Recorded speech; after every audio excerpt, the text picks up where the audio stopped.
Okay, I'm a little excited. I'm out here in the garage. I'm going to flip the camera around here in a minute, but I bought myself a Christmas present. I'm going to flip around the camera. Sitting on the table is my Xtool D1, the cheap laser I had a long time ago, and it's just a simple little 10-watt. So, first I upgraded the rails. As you can see, it used to be that long. Now it's over 3 feet long, so it gives me a lot more working area.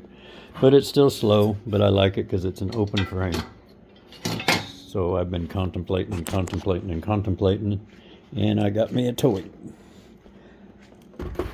I went to Laser Tree's website, and I got me a K40 diode module that I can replace that one with. So I got the box, I got it opened up. Right now I'm just going to kind of show you what it is. This module is kind of girthy, and I'm waiting on one more part to come in. It comes with everything I need. I'm just waiting on an adapter for the D1. Has its own power supply, all the wiring to hook it up, control board which replaces my control board over there. Hopefully it ought to make this thing 4 times more powerful than what it is. As soon as my adapter comes in for the D1, I'm going to start getting things together, and I'm going to do a test cut just to see what it looks like. But again, I'm happy, so I hope it was worth the money. It was a lot cheaper than a new $5,000 laser. So I will be back when I get it together, and we'll do a test cut just to see what it looks like. But that is an awesome looking laser head. 40 watts. Gotta be good.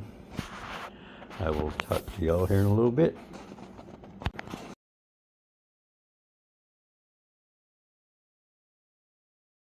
Okay, a little delay, but I'm back at it. I went ahead and put on the laser module. All it was adding that rail right there in place of the other one.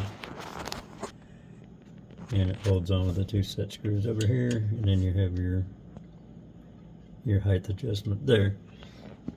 After running it a couple of times, the wire was too short, and because I have extended rails, even though Laser Tree said they're long enough, they weren't. I've had it apart a couple of times, so I extended the wires. I'm getting ready to try it, but just so you see, the board's right back there. You're actually plugging the original cable from your head into this adapter right here that they send you, and that just plugs into the board right there. So that's the only wiring to do. I had to extend the cable because what they gave you is too short, and I almost ruined the piece I was working on. So luckily I have servo wire because I work on model airplanes all the time. So I extended the wire. I'm going to hook everything back up and make the wires so they don't get in the way of anything, and I'll be back.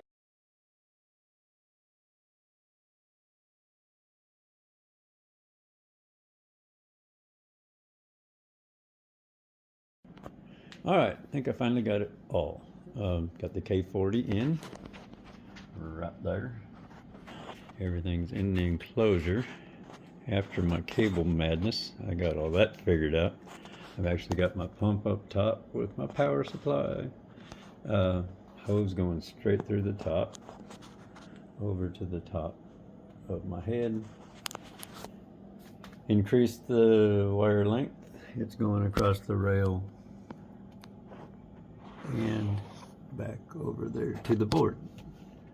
So now I've got plenty of freedom of movement all the way to the back, across the other side, all the way across the back, and back across the front, and back across into the middle. All the cables stay where they belong, and the board stays where it belongs. I did have to, on the software, it said in Lightburn to change the Y offset to -21.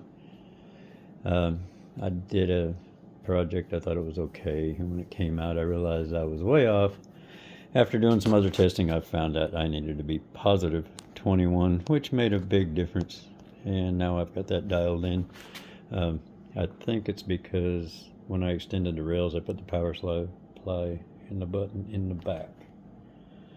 So just be aware if you're going to do this, make sure you check your Y offset before you cut anything, or you may waste material like I did.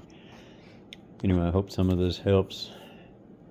And I still like it a lot. It just took me a while to get everything dialed in into the enclosure and make everything work. And I've even got a monitoring camera on the top that I can see it on my phone.